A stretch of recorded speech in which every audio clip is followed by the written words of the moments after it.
기도하시고 그렇게 말씀 나누도록 하겠습니다.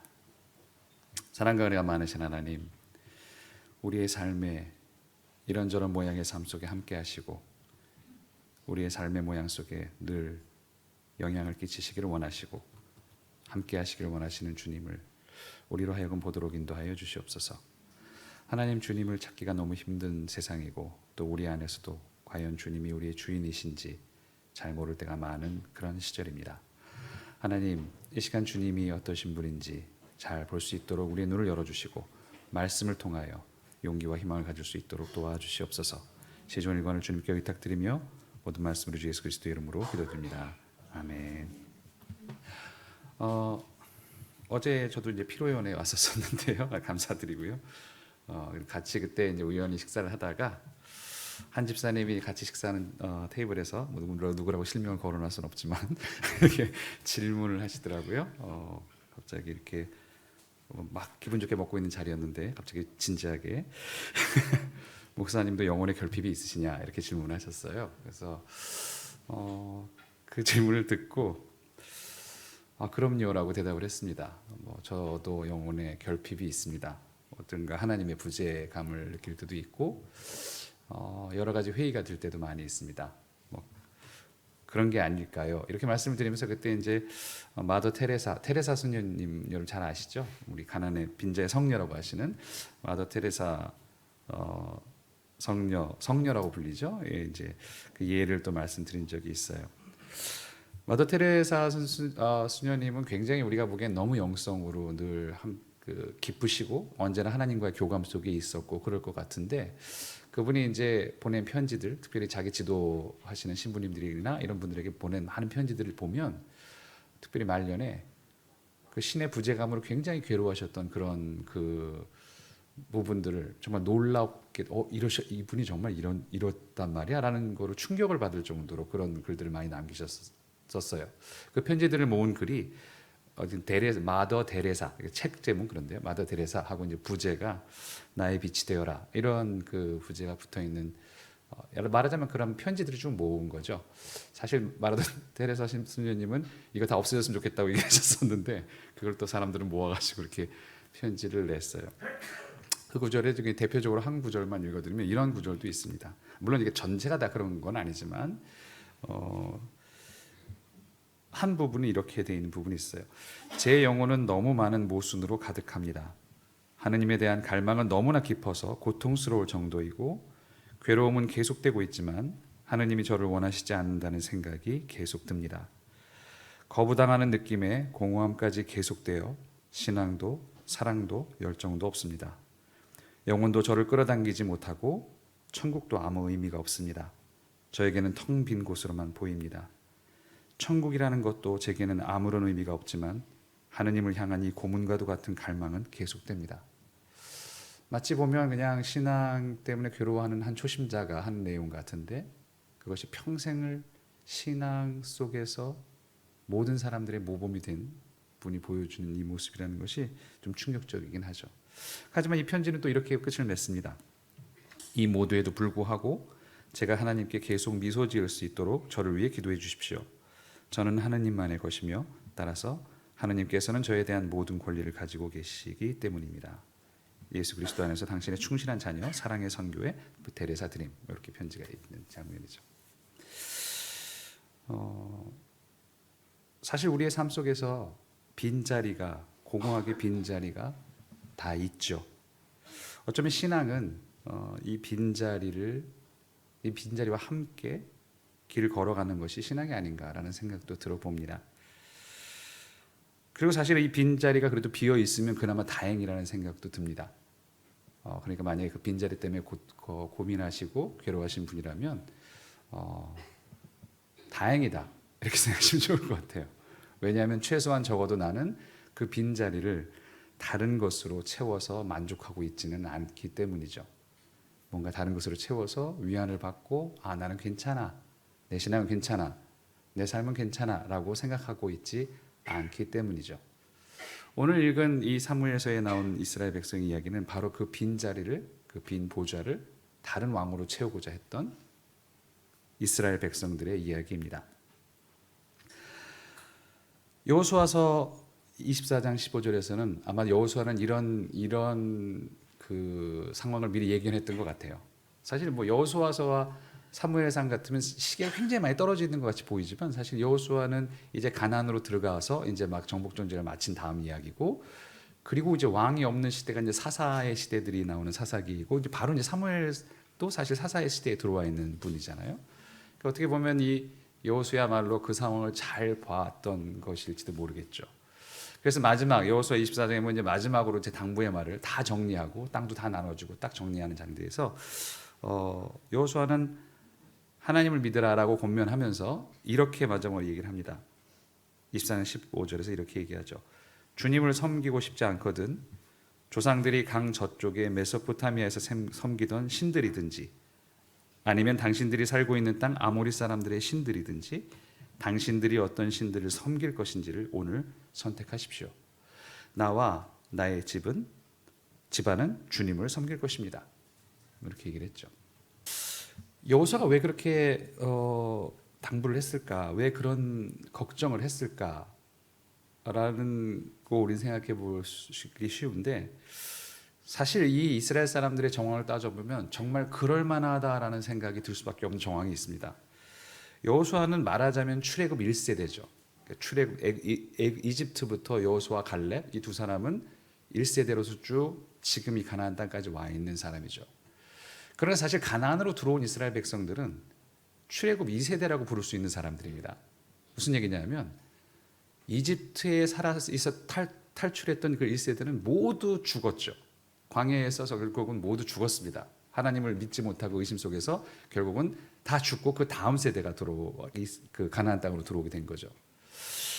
그러니까 여러분 한번 상상을 해보세요. 그 광야 2세대라는 게 어떤 사람일까? 굉장히 어렸을 때 나온 사람도 있겠지만 대부분 광야에서 태어난 사람, 40년이니까 40년 동안의 광야 생애라고 얘기를 하면 다 거기서 태어난 사람들인 거예요. 그러니까 광야에서 태어난 사람들이 이제 그 가나안 땅으로 들어가는 거죠. 그러니까 1세대하고는 어마어마한 차이가 있는 사람, 생활 환경도 그렇고 모든 게 어마어마한 차이가 있는 사람이에요. 1세대 사람들은 그래도 예를 들면 이집트에 살아본 경험이 있는 사람이죠. 그러니까 문화적인 혜택 같은 걸 그래도 경험해 본 사람들이에요. 그 이집트라는 대문명, 그 다이 가장 정말 초문명이죠. 그 당시에 전 세계에서 가장 뛰어난 문명을 가지고 있는 문명 국가에 살던 사람이었습니다.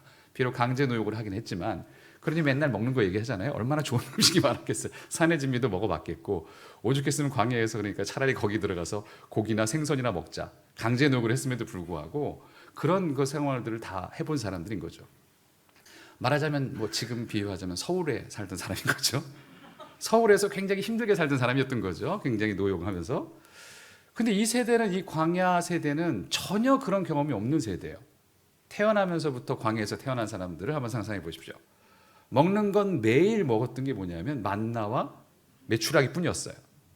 그게 아무리 맛있다는들 그거를 몇십 년 동안 그걸 먹은 사람들이면 미각이라는 건 거의, 미식이라는 건 거의 없는 사람들이라고 봐야죠. 그러니까 먹어본 것도 없고 그냥 그것만 계속 먹고 살았던 거니까 그냥 생존을 위해서 먹은 것도 뿐이죠. 그리고 그것만 먹었고, 옷이라는 게 얼마나 대단했겠습니까? 광야에서의 생활, 먼지 날리는 환경, 거기에 무슨 문명이 있고 거기에 뭐가 있었겠어요. 그런데 이 사람들이 지금 가나안 땅으로 들어간 거예요. 아이성, 여리고성, 어마어마한 성들 본 거죠. 너무 멋있게 이 옷을 차려입고 다니는 사람들, 그 엄청난 문명 도시에 들어가게 된 거예요. 가나안 땅은 그야말로 정말 이 광야 2세대에게는 눈이 휘둥그레질 세상인 거죠. 한국에서 말하자면 한 50년대, 60년대 정말 깡촌에 살다가 이제 서울로 딱 올라와 본 거죠. 이 모든 게 너무 신기하고 너무 좋고, 그리고 와, 이거 군대니 뭐니 너무 멋있어 보이고 화려해 보이는 거예요. 거기에 마음을 뺏기지 않기가 오히려 더 어려웠을 겁니다. 매일 흙먼지 살다가 매일 그렇게 먹는 거라고는 딱 그거만, 그나마 가나안에 딱 들어갔을 때 그 만나가 끝이었으니까 맨날 그런 것만 먹고 있다가 그 문명에서 떨어져 살다가 딱 들어가 봤을 때 그 화려함은, 그리고 그 멋있는 거 엄청남은, 야, 이거 정말 우리도 이렇게 해보고 싶다. 나도 여기 일원이 되고 싶다. 라는 마음이 충분히 들겠죠. 자기가 자기 아버지 때문에 섬겼던 그 하나님이 광야에서 40년 동안 살게 했던 하나님인데 거기 우리가 뭐 좋은 게 있었나? 라는 생각이 당연히 들 수 있죠. 그러니 그들의 배반도 사실 이해할 만합니다. 야, 우리도 이렇게 되고 싶다. 우리도 이렇게 하고 싶다. 지금 이 사람들은 다 광야 2세대, 3세대 사람들이니까 야, 이게 광야에서만 태어났던 사람들이 이게 우와, 이거 진짜 너무 화려하다. 그래서 그들은 사실은 사무엘에게 와서 마침 적절한 핑계를 찾아서 그에게 옵니다. 사실 사무엘이 늙고 나서 이 세대가 그처럼 그렇게 하진 못했어요. 사실 이 사무엘이나 뭐 여러 가지 뭐 엘리 제사장이나 이런 얘기를 들어보면 정말 위대한 그 한 시대의 위대한 신앙의 지도자들의 아들들이 참 그렇지 못한 경우가 많구나 이런 생각이 많이 들기는 하죠. 뭐 우리가 지금 봐도 그런 사례들이 너무 많이 보이잖아요. 그래서 참 존경하고 그렇게 훌륭했던 그 목사님들 뭐 이런 분들의 자제들이 왜 저럴까 이런 생각이 좀 드는 경우가 너무 많죠. 뭐 사무엘도 어쩔 수 없었던 것 같아요. 사무엘도 그랬던 것 같죠. 뭐 뇌물 뭐 받고 뭐 돈벌이만 하고 뭐 그리고 돈 때문에 판결도 다르게 내리고 뭐 이랬다는 거죠. 그러니까 이제 백성들이 와서 비판을 합니다. 그래서 이제 부정과 부패에 대해서 막 비리에 대해서 막 그 얘기를 하죠. 그러면 사실은 그렇게 됐으면 그러니까 좀 좋은 사사를 좀 아들 교육을 잘 시키라든가 뭐 이렇게 해야 되는데 갑자기 뚱딴지같이 무슨 얘기를 하냐면 우리에게도 왕을 주십시오 이렇게 얘기를 합니다. 전혀 사실 사안이 다른 문제잖아요. 그건 좀 다른 사안인 거죠. 사실 다른 사안인데 갑자기 당신 아들들이 이 모양이니까 우리도 왕을 가져야 되겠다라는 이야기는 전혀 사실은 그 아들들에 대한 비판이 정말 그게 목적이 아니었다는 걸 너무 분명히 드러내 주죠. 좋은 핑곗거리를 발견한 거죠. 이제 이참에 우리도 한번 이렇게 해보자라는 생각을 했던 것 같아요. 하나님도 바로 그 점을 간파하셨습니다. 그래서 7절에 보면 그렇게 말씀하시죠. 그들이 너를 버린 것이 아니다. 나를 버려서 자기들의 왕이 되지 못하게 한 것이다. 그렇게 말씀하시죠. 그들은 사실은 이거 다 핑계지. 나 알아 다. 그렇죠? 그들은 널 버린 게 아니야. 그러니까 사무엘이 기분 나빴던 것도 사실은 자기 아들들 때문에 기분 나빴던 건 당연히 아니었을 거예요. 사무엘은 정말 그게 막 기분 상했던 게 우리 아들을 막 이럴 게 아니었겠죠. 그게 아니라 너무 왕을 달라고 하니까 하나님을 왕으로 섬기지 않고 이렇게 왕을 구한단 말이야. 그 때문에 너무 기분 상하니까 이제 오히려 하나님께서는 사무엘을 위로해 주신 거죠. 걔가 너를 버린 게 아니야. 나를 버린 거야. 이렇게 말씀을 하시면서 8절 보면 뭐 그런 얘기를 하시죠. 얘네들은 늘 그랬던 애들이야. 그렇죠.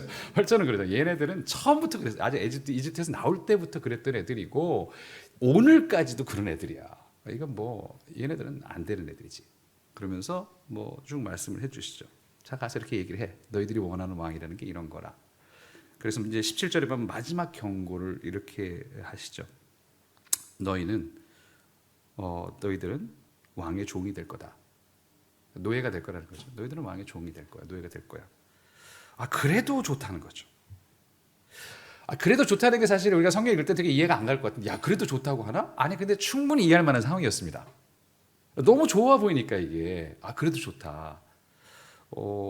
가나안의 다른 왕들, 가나안에 자기들이 봐왔던 왕들은 군대도 얼마나 화려하고 그 당시에 철기 문명이 이렇게 막 들어와 있을 때니까 무기도 되게 멋있고 광야에 무기가 있었겠어요? 싸울 때도 사실 하나님 때문에 이긴 거지 얘네들이 잘해서 이긴 건 아니잖아요. 이스라엘 백성들이 병거들이 날라오고 이런 그 찬란한 문명들 속에서 가나안의 다른 왕들은 정말 화려하고 강력했던 그런 왕들이었습니다. 매력적인 문명의 왕들이었죠. 드디어 이참에 우리도 그들과 같은 길을 걸어가게 될 거야 라는 희망에 부풀어 있는 거죠. 우리도 그렇게 될 수 있는 거야. 우리도 배워서 할 수 있어. 우리도 이제 깡시골 출신이 아니라 서울 사람처럼 살 수 있어 라고 이렇게 생각을 한 거죠. 우리도 이제 그런 사람이 될 수 있어. 그래서 5절과 7절에서 아주 정확하게 그 말을 다시 이렇게 두 번 반복을 합니다. 이제 모든 이방 나라들처럼 이라는 말을 5절에서도 하고 또 20절에서도 그렇게 얘기를 합니다. 우리도 모든 이방 나라들처럼 그렇게 왕을 갖고 싶다. 왕이 우리 다스려줘서 우리도 그렇게 찬란한 문명 속에서 살고 싶다라고 이야기하게 되죠. 와, 우리도 이제 걔네들과 같이 와, 우리도 이제 우리가 봤던 그 엄청난 문명을 속에서 우리도 살아가게 될 거야라고 생각을 하는 거죠. 타인과 같아진다는 것에서 오는 안정감도 있죠. 자기들은 굉장히 이상하게 이상한 신을 다른 나라 사람들이 보기에는, 이방 민족들이 보기엔 이상한 신을 섬기고 있고, 그리고 그 속에서 굉장히 어쨌든 어렵게 살아가고 있는데 이제는 이제 다른 사람들과 비슷해. 이제 주변에 있는 사람들과 똑같아진다는 그 안정감이 또 굉장하잖아요. 그러니까 주변에 있는 사람들과 나 혼자 좀 다르다는 그 이질감이 인간이 견디기 힘든 굉장히 이질감인데, 이제 비로소 나도 이제 주변에 있는 사람들과 똑같은 생활 패턴, 생활 환경, 그 똑같은 것을 가질 수 있어 라는 그 안정감이 얼마나 이 사람들에게 좋았겠어요. 그건 너무 좋았죠. 우리도 이제 그렇게 똑같이 될 수 있겠구나. 그리고 보상도 사실 엄청난 거죠. 우리가 이걸 이제 누릴 수 있구나. 왕의 종이 되면 어때? 뭐가 되면 어때? 우리도 이걸 누리면서 살 수 있는 건데 라는 그런 생각에 너무 부풀어 있었겠죠. 가나안의 왕들은 그런데 사실 우리가 지금 따르고 있는 하나님이라는 왕은 어떤가? 근데 사실 우리 비슷한 입장이죠, 우리랑. 그러니까 이스라엘 사람들 입장이면 보상이 눈에 보이지가 않는 거죠. 크게 보이진 않아요. 가나안에 들어오긴 들어왔는데 큰 보상도 보이지 않고, 그리고 결정적으로 하나님을 믿고 살면 내 주위에 있는 사람들하고는 전혀 다른 삶을 걸어가게 됩니다. 생각도 다르고 되게 나만 혼자 이렇게 말하자면 시대의 왕따 같은 느낌이 들죠. 괴롭힘을 당하지는 않을지 모르겠지만 어쨌든 뭔가 잘 섞이지 못하고 어울리지 못하는 그런 모습들을 스스로를 보게 되죠. 갑자기 그러니까 그렇게 사는 게 너무 초라해 보였나 봐요. 이게 뭔가 이스라엘 백성들이 그런 기회가 오니까 우리도 이제 왕을 가질 수 있는 기회가 오나? 이렇게 생각이 드니까 사무엘 후계자가 없구나. 잘 됐다. 그럼 이참에 우리도 뭔가 좀 그런 걸 하나 가져보면 좋지 않을까? 갑자기 기회가 오니까 오히려 더 지금까지의 삶이 더 초라해 보이고 시시해 보이고 불안해 보였겠죠. 이렇게 우리가 낯설고 불안한 삶을 계속해야 하나? 하나님의 도움이 언제 올지도 모르고 그 오랜 고통받다가 갑자기 어쩌다 오기도 하고, 이게 예정대로 일주일마다 한 달 만에 한 번씩 하나님이 도와주시는 것도 아니고, 이거 이 불안함 속에서 언제 우리가 이 불안함을 견디면서 살아가야 되나? 어떻게 우리가 주변 사람들과의 낯섦 가운데서 살아가야 되는 건가라는 생각이 들었겠죠. 그러니까 그렇게 구해줬는데도 배반을 하는 겁니다. 그 불안함과 낯선 속에서 그걸 살아가기가 어려우니까 배반을 하죠. 그래서 다른 왕을 원하죠. 확실하고 안정감 있고 편안하고 주위에 동화가 되기도 쉽고 그런 왕들을 원하는 거죠. 하나님의 입장은 그걸 바라보는 하나님의 입장은 정말 속이 터졌겠죠. 마태복음 11장은 어떻게 보면 하나님이 느끼셨을 배신감, 절망감, 분노를 예수님의 입으로 표현한 말씀이라고 볼 수도 있습니다. 우리가 너희에게 피리를 불어도 너희는 춤을 추지 않았고 우리가 곡을 해도 너희는 울지 않는구나. 내가 이렇게 너희는 정말 이렇게 함께 해주진 않는구나. 나와 동조해주진 않는구나.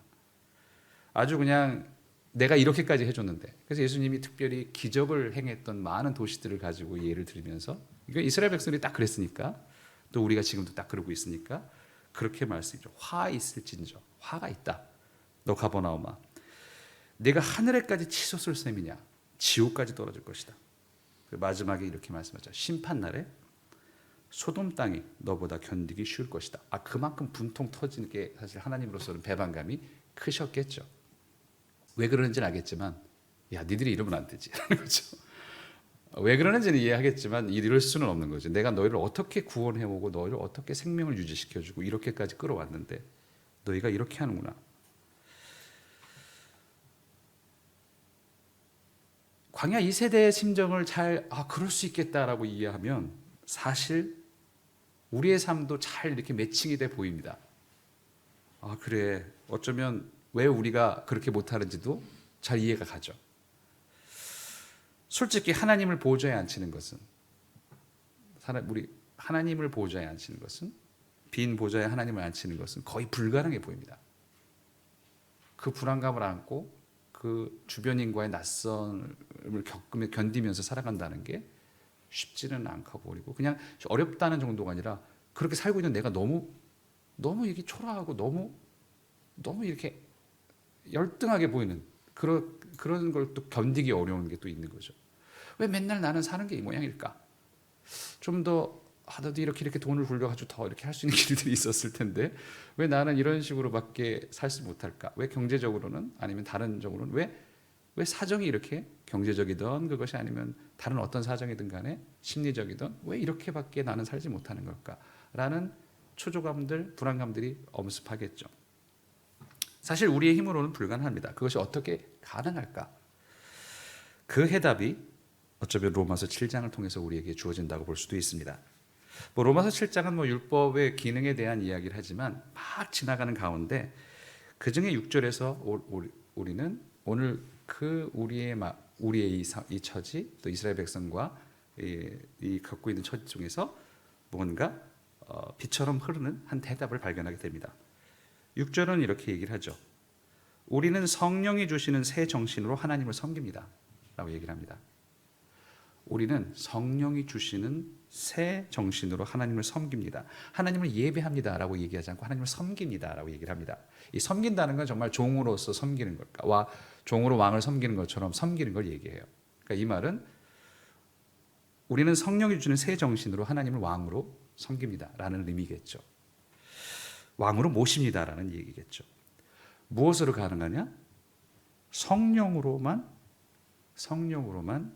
하나님을 섬기는 것이, 하나님 믿는 것이 가능하다라고 그렇게 성경이 이야기를 하고 있는 거죠. 바울 사도는 이야기하죠.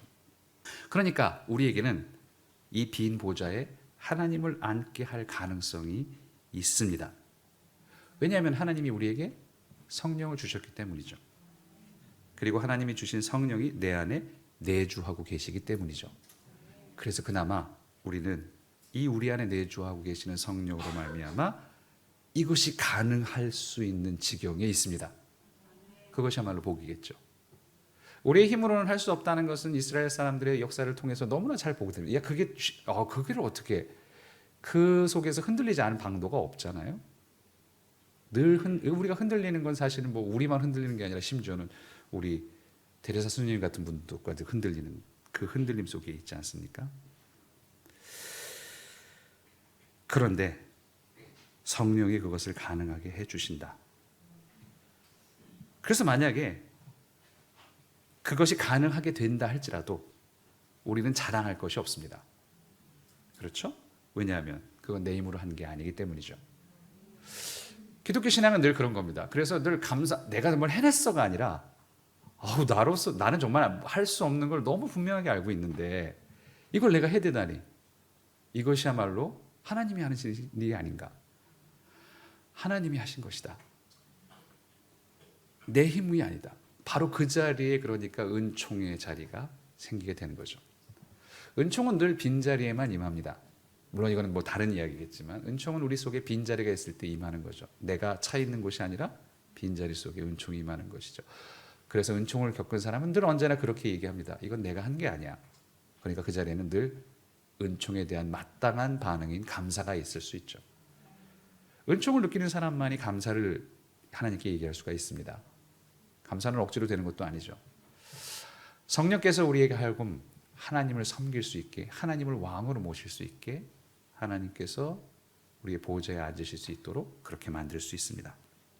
바로 그럴 때야 비로소 우리는 우리가 읽은 시편의 찬양을 삶으로 부를 수 있습니다. 문들아 너희 머리를 들어라. 영원한 문들아 활짝 열라. 영광의 왕께서 들어가신다. 문들아 열려라. 영광의 왕이 들어가신다. 이 시편은 성소로 들어가면서 부르는 찬양시입니다. 성소로 들어갔을 때 부르는 찬양시죠. 그런데 사실 성소로 들어가는 건 자기들인데 누가 들어가신다고 얘기를 해요? 하나님 자신이 성전에 들어가신다고 얘기를 하면서 찬양을 합니다. 자, 하나님이 들어가신다. 물론 역사적으로 보면 이건 사실은 아마도 학자들이 추측하기에 언약궤가 이제 입장했을 때 아마 이런 찬양을 자주 했을 거라고 그렇게 추측을 합니다. 무슨 얘기냐면 이제 솔로몬 성전이나 뭐 솔로몬 성전에서 이제 거기다 언약궤를 탁 모셔두고 그냥 붙박이처럼 탁 두지 않을 때까지는, 그 이전까지는 이스라엘에서 언약궤가 전쟁 갈 때 가져 나가기도 하고 막 그랬잖아요. 그러니까 아마 언약궤가 이제 거기만 딱 있는 게 아니라 성소에서 이제 여러 번 왔다 갔다 하기도 하고 그랬을 거라는 거죠. 그러면서 이제 그걸 같이 들어가면서 아마 이런 노래를 부르지 않았을까라는 그렇게 추측을 하기는 해요. 어쨌든 그렇게 들어가면서 그들은 이렇게 찬양을 합니다. 영광의 왕께서 들어가신다. 우리의 삶은 이렇게 진정한 왕을 찬양하는 삶이 되어야 하지 않을까? 화려하고 찬란하고 막강해 보이는 이 주변 속에서 만군의 주님, 그분이야말로 영광의 왕이시다 라고 고백할 수 있어야 하지 않을까? 그 마지막 구절처럼, 시편의 마지막 구절처럼 영광의 왕이 누이시냐? 내 주위에 그렇게 많은 영광이 보이는데 만군의 주님, 그분이야말로 영광의 왕이시다. 우리가 주님을 빈 보좌에 앉힐 때 성령으로 말미암아 성령의 힘으로, 성령님의 도움으로 거기에 앉힐 때 우리는 비로소 이렇게 찬양의 시를 정말로 그렇게 외칠 수 있고 그렇게 고백할 수 있을 것입니다. 비어 있다면 그나마 다행입니다. 비어 있다면 그래도, 그래서 비어 있는 사람이 훨씬 더, 비어서 괴로운 사람이 훨씬 더 주님을 모시기 더 좋은지 모르겠어요. 비어 있지 않다면, 너무 편안했다면 일단 그 자리를 비우는 게 우선이겠죠. 그리고 나서 그 속에서 그 불안함 가운데 만군의 주님, 영광의 왕을 모셔드리는 저와 여러분 되시기를 주님의 이름으로 축원합니다. 기도하시겠습니다.